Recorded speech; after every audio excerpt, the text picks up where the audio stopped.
Hello students, कैसे हैं आप सभी लोग। ये हेलो इतना बड़ा हुआ क्यों होता है? क्योंकि आज हम बात करें मालदीव की। आपको पता है इंडियंस के लिए सबसे सस्ता फॉरेन डेस्टिनेशन मालदीव का है हनीमून के लिए। तो भाई साहब आने वाले टाइम पे हो सकता है आपको वहां चाइनीज हनीमूनर ज्यादा मिले, इंडियंस ना मिले। काहे? क्योंकि यहाँ पर एक टैगलाइन लिया है, भारत बाहर जाओ, इंडिया आउट कैंपेन चल रहा है भाई साहब मालदीव में। अब मालदीव में कहा जा रहा है भारतीय बाहर जाओ, तो भारतीय बाहर जाओ का मतलब ये नहीं कि इंडियंस बाहर जाएंगे। वहां से किनको बाहर कर रहे हैं, इसी के बारे में आज का पूरा वीडियो है।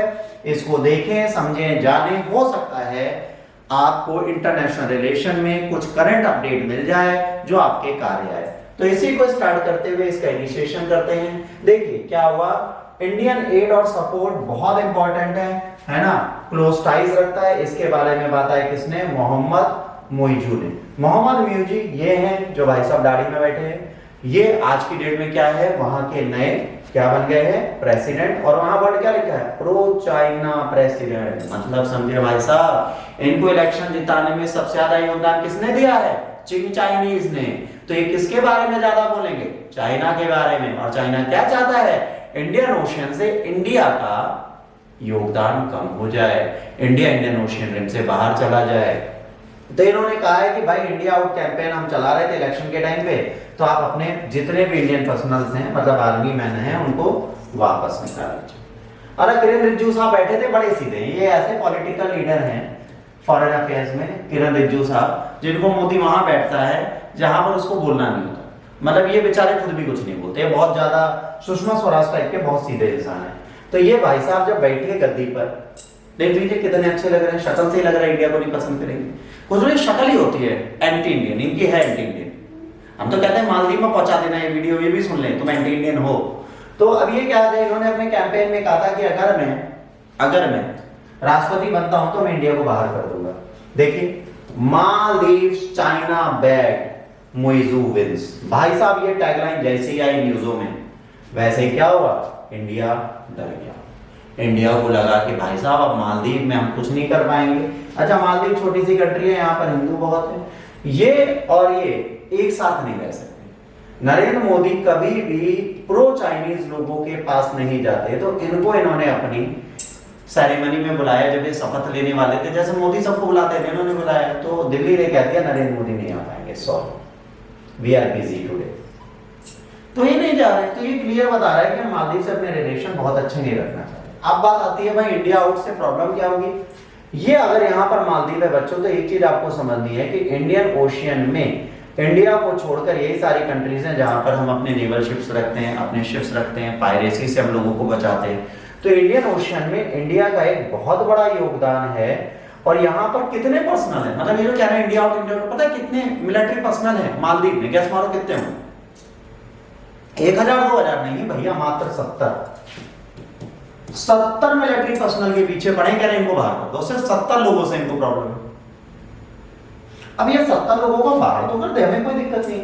अभी देखिए, इससे पहले जो इनके राष्ट्रपति साहब थे वो इंडिया के साथ बहुत अच्छे रिलेशन रखते थे।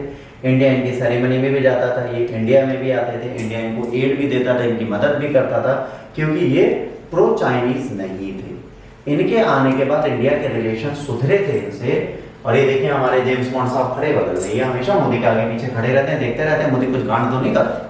हमारे जेम्स बॉन्ड कभी दूर नहीं जाते। अजीत डोभाल साहब हमेशा खड़े रहते हैं मोदी के आगे पीछे, और ऐसी सरसरी निगाहों से देखते हैं, कोई कांड कर दे तो हम भागे। ठीक है। अब क्या है, इंडिया इनको हमेशा हेल्प करता है, हम इनको बहुत कुछ देते हैं, फास्ट पेट्रोलिंग व्हीकल हम इनको डिलीवर करते हैं, लैंडिंग क्राफ्ट, असॉल्ट शिप्स देते हैं।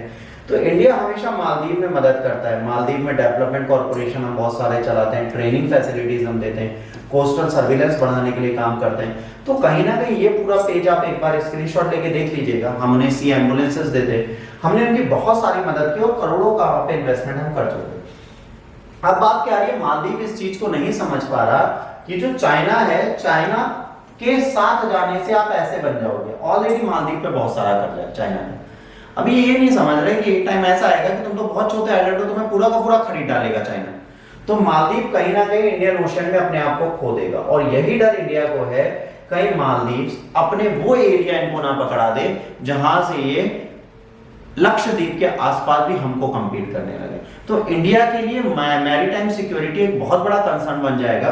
तो इंडिया बिल्कुल नहीं चाहती मालदीव्स के साथ इनका बहुत ज्यादा फेवरेबल रिलेशन रहे। बट ये तो बात की बात है, क्या होता है, पहले जो बैठे थे उनका नाम था मोहम्मद सोलिह, ये थे सोलिह, ठीक है, मोहम्मद सोलिह बैठे थे जो इंडिया के साथ अच्छे रिलेशन रखते थे। बट आज की डेट में जो मुल्जिम बैठे हैं वो कैसे रिलेशन रखते हैं, अलग चीज है। अभी व्यूज दूर है। देखिए इन्होंने ये कहा है कि हमारा कंसर्न है कि हम यहाँ से आर्मी हटाना चाहते हैं। वो ये कह रहे हैं कि हमारे रिलेशन अच्छे बने रहे, यहाँ से आर्मी हट जाए, हमें और कोई दिक्कत नहीं है। अगर ये आर्मी नहीं हटाएंगे तो हमें लॉस होगा। वो कहते हैं हमारी डेमोक्रेसी में हमें अपने हिसाब से चलने, तो अब इंडियन आर्मी को यहाँ क्यों बैठा है सिक्योरिटी के लिए। अच्छा, इंडिया का कहना अपनी आर्मी हटा दे, तुम चाइनीज आर्मी को मत बोलो। चाइना के साथ रहने का मतलब, वो कहते हैं चाइना हमें डेवलपमेंट दे रहा है, हमारा विकास कर रहा है, हम इनको क्यों अपने से दूर करें। यहीं पर एक डिस्प्यूट चल रहा है। अब इस डिस्प्यूट के चक्कर में एक और चीज है, मालदीव बिल्ड रोड इनिशिएटिव में इनका साथ देता है। तो वेट एंड वॉच है कि मालदीव के साथ इंडिया के रिलेशन आने वाले टाइम पे कैसे होंगे। अगर आपको ये लेक्चर अच्छा लगा तो फिर से वही प्लीज लाइक शेयर सब्सक्राइब, और नहीं अच्छा लगा तो कमियां बताएं ताकि हम उससे सुधारें। God bless you all, take care, जय हिंद, वंदे मातरम।